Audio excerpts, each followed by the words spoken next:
Along the winding path that is our life, we will inevitably come face to face with instances of unfairness that will cause us to question our surroundings.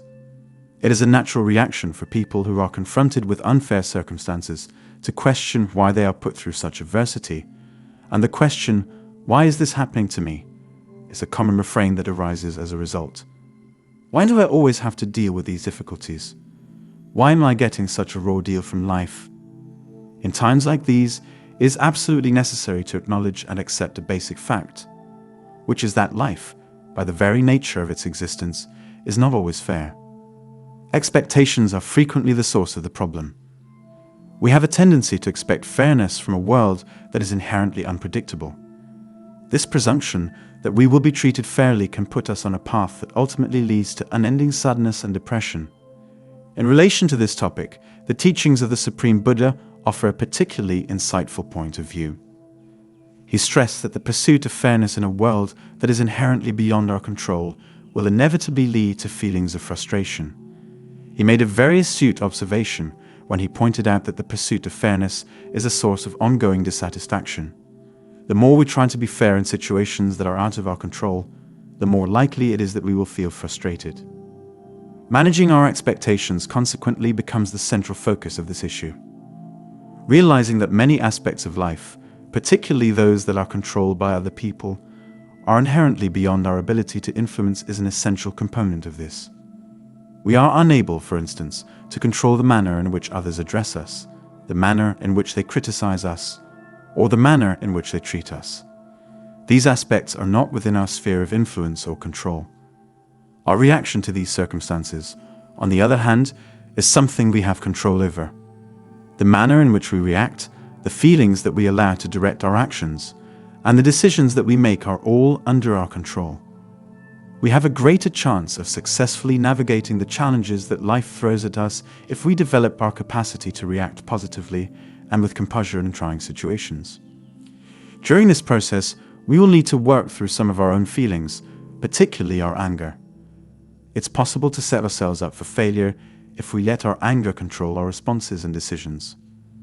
As we make our way through the complexities of existence, we engage in conflict on two different fronts: the world around us and the spirituality that resides within us.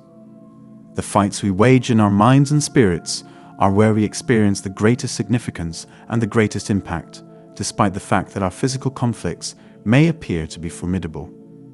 Finding the inner fortitude to remain calm and gracious in the face of adversity is not an easy task, but is a fight that should be fought nonetheless.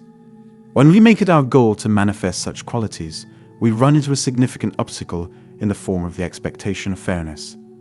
It is imperative that we readjust our expectations in order to make this struggle easier to bear.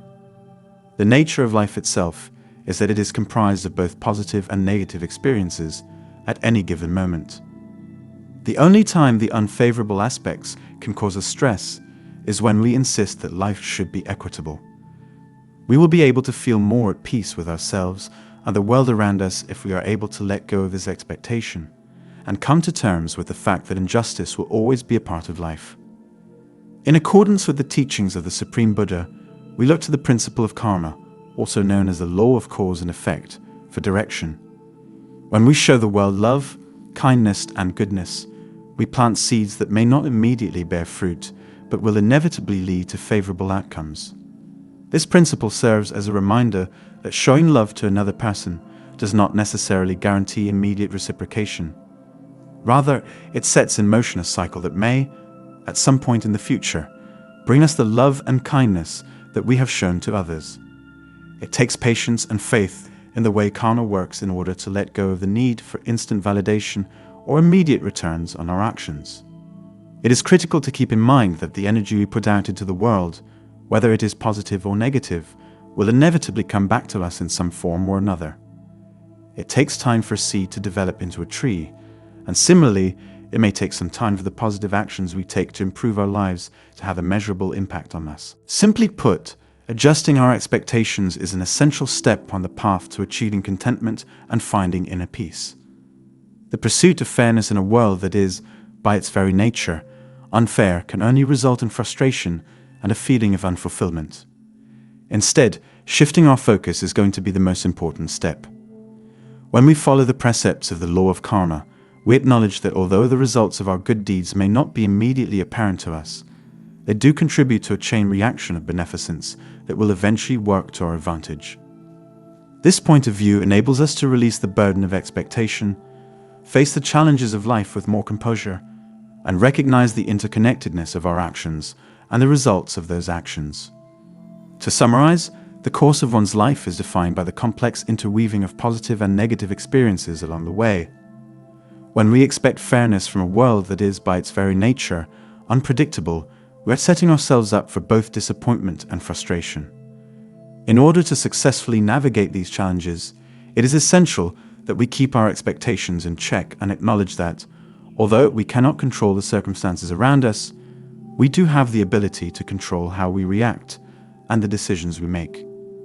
We are reminded by the teachings of the Supreme Buddha, as well as the principles of karma, that when we plant the seeds of compassion and generosity, we are contributing to a cycle of positivity that will invariably have an effect on our lives. When we adopt this point of view, we free ourselves from the need for immediate validation and instead direct our attention toward the development of a way of life that is more compassionate and harmonious for both ourselves and others.